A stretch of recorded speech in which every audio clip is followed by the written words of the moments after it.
This example is not recorded in any book, but was told me by a priest, a friend of mine, as having happened to himself.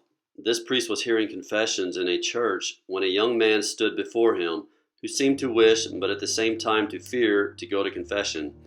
The father, after looking at him several times, at length called him and asked him if he wished to confess. He replied that he did, but as his confession was likely to be very long, he begged to be taken into a private room.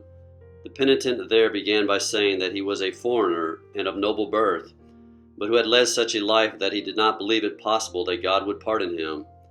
Besides the other innumerable shameful crimes and murders he had committed, he said that, having entirely despaired of salvation, he committed sins no longer from inclination, but expressly to outrage God, out of the hatred he bore him. He said, among other things, that he wore a crucifix and that he beat it out of disrespect, and that very morning, only a short time before, he had communicated sacrilegiously, and for what purpose?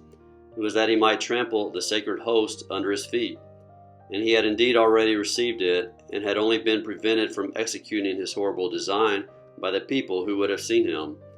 He then consigned the sacred particle and a piece of paper to the confessor. Having done this, he said that, passing before the church, he had felt himself strongly impelled to enter it, that, unable to resist, he had done so. After entering, he was seized with a great remorse of conscience, and at the same time a sort of confused and irresolute desire to confess his sins, and hence the reason for which he stood before the confessional. But while standing there, his confusion and diffidence were so great that he endeavored to go away, but it seemed to him as if someone held him there by force. In the meantime, he said, "Father, you called me, and now I am here making my confession, and I know not how."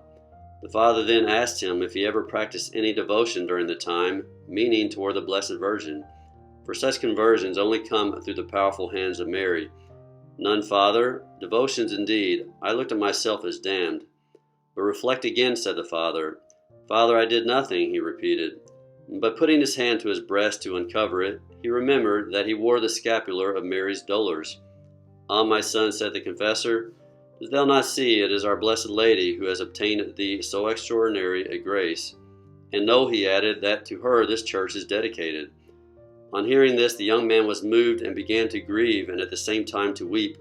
Then, continuing the confession of his sins, his compunction increased to such a degree that with a loud sob he fell fainting at the father's feet.